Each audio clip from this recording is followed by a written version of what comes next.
Vast, magnificent, and inarguably beautiful, the Grand Canyon is easily Arizona's most distinguishable landmark, a natural wonder you must see to believe. Stretching 277 miles from end to end, the Grand Canyon's rocky walls descend more than a mile to the canyon's floor, where the wild Colorado River continues to carve away at the rugged landscape. Everyone should see the Grand Canyon at least once in their lifetime, and area businesses and outfitters make experiencing the canyon accessible to everyone. Grand Canyon National Park does not have timed entry or reservations to enter the park. Whether you're planning a single visit or coming back multiple times a year, enjoy the convenience of purchasing a Grand Canyon National Park site-specific digital pass on recreation.gov before you arrive. You have immediate access to your digital pass and can easily download it on your phone or tablet. Your pass will also be emailed as a PDF and can be printed out for display when you arrive. Many raptors make their homes in the Red Rocks. Hawkwatch International maintains a counting station at Yaqui Point on the East Rim, where educational interpreters are happy to explain migration ecology, raptor identification, and their efforts to monitor long-term trends in the raptor population.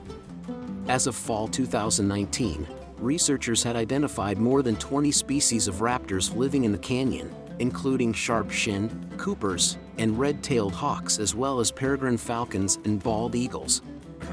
The Grand Canyon is located in northern Arizona, northwest of the city of Flagstaff.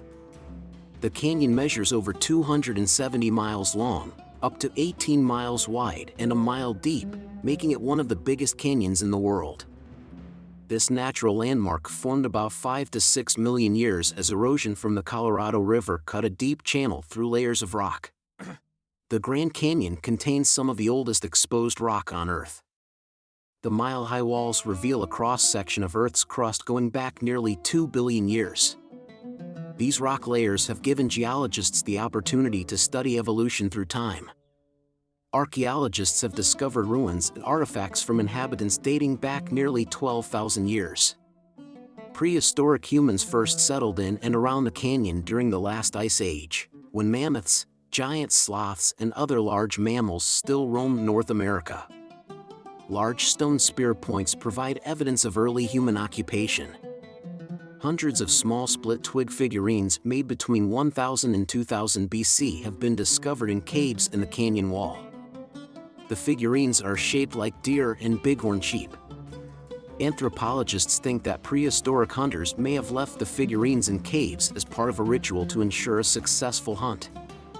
The oldest known rocks in the canyon, called the Vishnu Basement Rocks, can be found near the bottom of the inner gorge. The Vishnu Rocks formed about 1.7 billion years ago when magma hardened and joined this region, once a volcanic ocean chain, to the North American continent.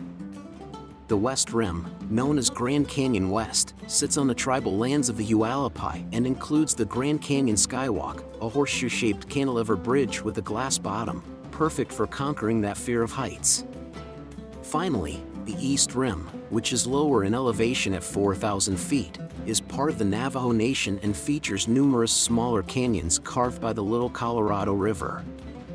Before we dive in deeper, note that not all of the Grand Canyon lies within Grand Canyon National Park. Around the park live 4 tribes, the Hualapai, Navajo, Havasupai, and Hopi, whose reservation rules and policies govern those areas. Also keep in mind that the season and weather will play a role in your Grand Canyon planning, with roads, viewpoints, and services subject to closure. Grand Canyon National Park, in Arizona, is home to much of the immense Grand Canyon, with its layered bands of red rock revealing millions of years of geological history. Viewpoints include Mather Point, Yavapai Observation Station, and architect Mary Coulter's Lookout Studio and her Desert View Watchtower. Lipan Point, with wide views of the canyon and Colorado River, is a popular, especially at sunrise and sunset. The Grand Canyon follows the southwest course of the Colorado River, which sliced a gorge through the Colorado Plateau over a period of 6,000 years. To orient yourself, think of the landscape in terms of the south, north, west, and east rims, keeping in mind that there's no way to cross the canyon by car, you have to drive all the way around. The South Rim is the most widely recognized area of the Grand Canyon, with the greatest number of viewpoints, visitor services, and hotels. More than 1,000 feet higher, the North Rim gets a good deal of snow and, as a result, is only open from May to October. A 215-mile, 4-hour drive from the South Rim, it's perhaps best reserved for a separate or extended visit. Sudden changes in elevation have an enormous impact on temperature and precipitation, so the weather you're experiencing could vary drastically depending on where you are in the Grand Canyon. The coldest, wettest weather station in the region is the Bright Angel Ranger Station on the North Rim, while the hottest, and one of the driest, is just 8 miles away at Phantom Ranch. The Grand Canyon might look like the perfect place to go looking for dinosaur bones, but none have ever been found there, and for good reason. The rock that makes up the canyon walls is vastly more ancient than the dinosaurs, about 1 billion years more ancient, in some cases, but the canyon itself probably didn't form until after the dinosaurs were long gone.